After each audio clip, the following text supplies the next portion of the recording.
So చాలామందికి ఏంటంటే గురక అనేది ఒక ప్రమాదకరమైన పరిస్థితి అని తెలియదన్నమాట. సో మన ఇళ్లలోనే చాలామందిని మనం గమనిస్తూ ఉంటాం. చాలా విని కూడా ఉంటాం. ఎంత అదృష్టవంతుడు, ఇంత సౌండ్స్‌లోనూ చుట్టుపక్కల వాతావరణం అనుకూలంగా లేకపోయినా గానీ కూర్చొని నిద్రపోతున్నాడు, గురక పెడుతూ ఉన్నాడని. యాక్చువల్‌గా ఏంటంటే గురక అనేది డెఫినిట్‌గా చాలా మేజర్ ప్రాబ్లమ్ అన్నమాట. మనం ఈ చిన్న పిల్లల్లోని చూస్తూ ఉంటాం. అన్ని వయసుల వాళ్ళలోనూ ఆడ, మగ తేడా లేకుండా చూస్తూ ఉంటాం. సో ఎప్పుడైతే గురకొస్తూ ఉందో శ్వాసనాళం లోపల ఎక్కడో అబ్స్ట్రక్షన్ ఉంది, దానివల్ల గురకొస్తుందన్నమాట. సో సాధారణంగా అందరికీ అప్పుడప్పుడు గురక రావచ్చు. ఇదేంటంటే మనకి వైరల్ ఇన్ఫెక్షన్స్ వచ్చినప్పుడు, లేదంటే ఈ డస్ట్ అలర్జీ ఉండే వాళ్ళలోను, అలర్జిక్ రైనస్ ఉండే వాళ్ళు నోస్ బ్లాక్ ఉన్న దానివల్ల గురక రావచ్చు. సో దానికి మనం పెద్దగా భయపడాల్సిన అవసరం లేదు.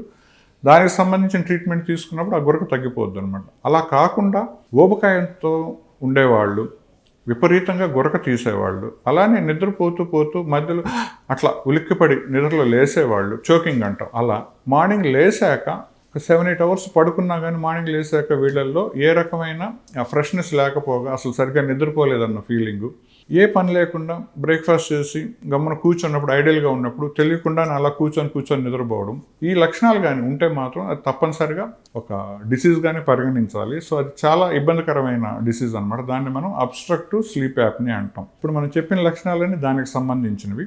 ఇది రావడానికి కారణాలు కానీ గమనిస్తే ఈ రెస్పిరేటరీ ట్రాక్ట్ లోపల అబ్స్ట్రక్షన్ రావడం, అంటే ముక్కు లోపల కండ పెరగడము, ముక్కు వెనక టాన్సిల్స్ పెద్దవిగా ఉండడము, నాలుక వెనక భాగం పెద్దదిగా ఉండడము, కొంతమందికి ఏంటంటే ఈ జా చాలా చిన్నదిగా ఉండడము, ఈ డబుల్ చిన్ ఉండడము.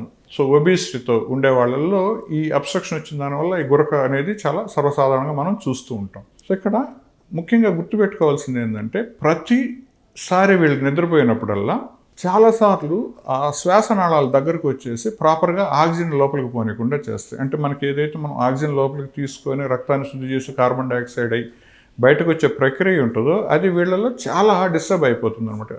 వెళ్ళేటప్పుడు సరిగ్గా ఆక్సిజన్ వెళ్ళదు, ఎందుకంటే ఎయిర్వే క్లోజ్ అయిపోతుంది కాబట్టి. అలానే బయటకు వచ్చే కార్బన్ డైఆక్సైడ్ కూడా ప్రాపర్గా రాని దానివల్ల మార్నింగ్ లేసేసరికి కోపము, చిరాకు, తల మీద చాలా బరువు పెట్టినట్టు ఉండడము, విపరీతంగా హెడేకు, యాటిట్యూడ్లోను చుట్టుపక్కల పరిసరాల్లోనూ వాళ్ళకి ముందు లాగా ఒక 5-10 years ముందు ఎలా ఉన్నారో ఆ రెస్పాన్స్ లేకుండా చాలా లెథార్జిక్గా, అంటే చాలా ఇరిటేటింగ్గా ఉంటూ ఉంటారు. కొంచెం దూరం నడిచిన మెట్లకి ఆయాసం వచ్చేస్తూ ఉంటుంది.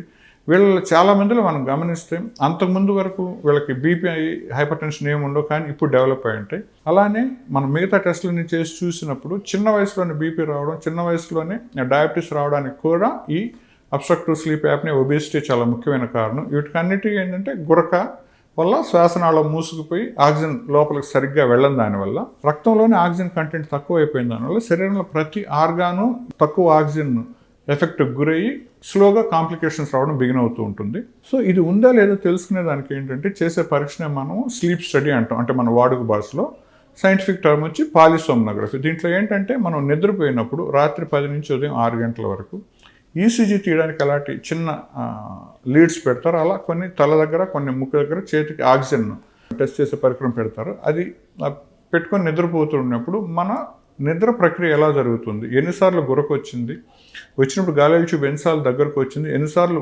మూసుకుపోయింది, ఎన్నిసార్లు ఆక్సిజన్ లెవెల్స్ బాగా డ్రాప్ అయినాయి, ఆ టైంలో హార్ట్ మీద, మెదడు మీద ఎటువంటి ప్రభావం పడిందని మొత్తం రికార్డ్ అవుతూ ఉంటుంది అనమాట. సో దీన్ని ఏంటంటే స్లీప్ ల్యాబ్ అంటాం.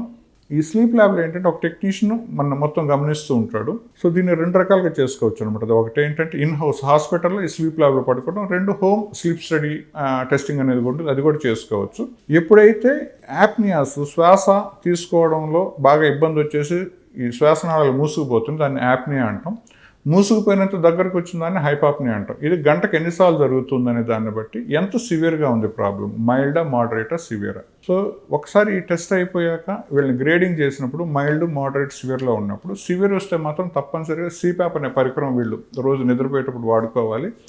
మైల్డ్ టు మోడరేట్ వచ్చినప్పుడు ఈ అబ్స్ట్రక్షన్స్ ఎంత ఉన్నాయో చూసుకొని ఏదైనా సర్జికల్ కరెక్షన్ చేసి వాటిని మనం తొలగించి వీళ్ళకి ఇంప్రూవ్మెంట్ వచ్చేది చూసుకోవచ్చు. మైల్డ్ ఉంటే మాత్రం తప్పనిసరిగా బ్రీతింగ్ ఎక్సర్సైజ్, ప్రాణాయామం, అలానే వెయిట్ రిడక్షన్ చేసుకున్నప్పుడు, లైఫ్ స్టైల్ మాడిఫికేషన్ చేసుకున్నప్పుడు చాలా తొందరగా ఈ గురక బారి నుంచి వీళ్ళు బయటపడిపోవచ్చు.